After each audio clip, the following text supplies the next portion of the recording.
Even though the movie The Red Pill has already been released on DVD, there are still screenings happening in Alberta, with the latest being hosted by the Canadian Association for Equality in Edmonton.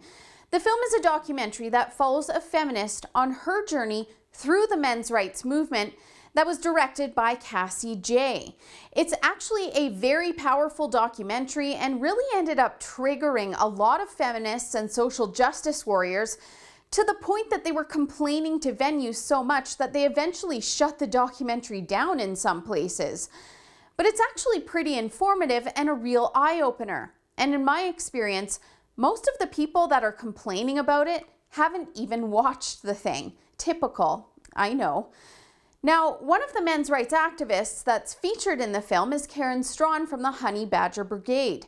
And we had a chance to catch up with her and ask her why she thinks that even though the film has been released on DVD, why it's so important to continue the screenings.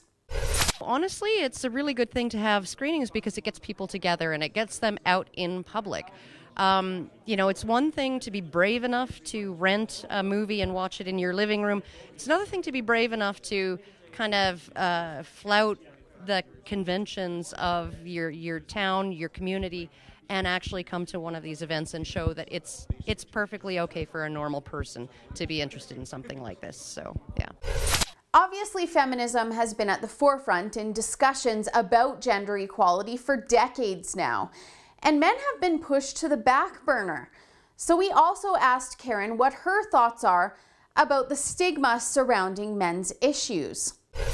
There's a social stigma about men's rights for a variety of reasons, and one of them is that when you have a situation or you have a culture that's based on men being the protectors of everybody else, when men are having problems and troubles and they're complaining about them and stuff like that, it's very difficult to feel any compassion for them because they're not fulfilling their role. They are actually engaging in behavior that is contrary to what we expect of them.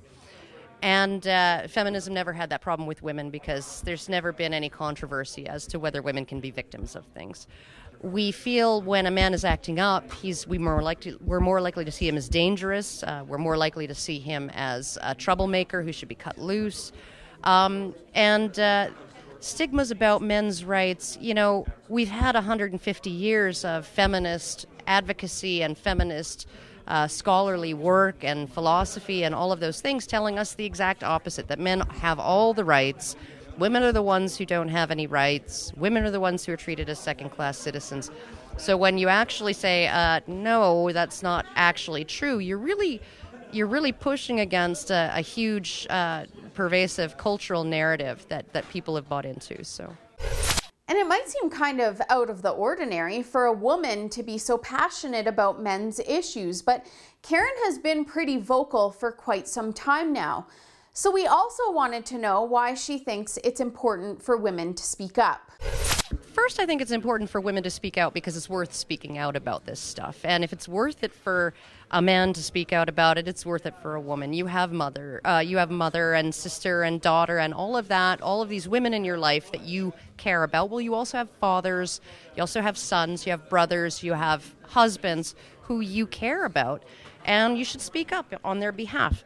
Men have a very difficult time even working up the will to talk about problems that are particular to men because they're not supposed to talk about them. They're supposed to tough it out, supposed to rub a little dirt in it and get on with work. So they already have a burden there. And then when they do speak, they're called either whiners or man babies or, you know, all of those things, or they're called dangerous misogynists and they're tagged with the scary label. So women have a real place and a real role to fill in getting these issues out there to the public because nobody's going to find me scary, nobody in their right mind anyway, and they're also not going to necessarily see me as whiny and just whining about nothing. So.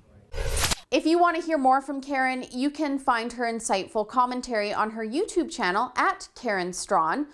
Or for everything men's rights, you can check out the Honey Badgers at honeybadgerbrigade.com. They are a group, including Karen, of artists, writers, and advocates for men's issues, and they have all sorts of interesting stuff like blog posts, podcasts, and videos to keep you up to date. And for future screening dates of The Red Pill or to purchase the movie, you can visit www.theredpillmovie.com. For therebel.media, I'm Holly Nicholas. Thanks so much for watching. We're trying to raise $1 million for the Spear children after Justin Trudeau and the Liberals apologized and awarded $10.5 million to convicted terrorist Omar Khadr, who killed their American father on the battlefield. Please visit spearkids.com if you can help us out.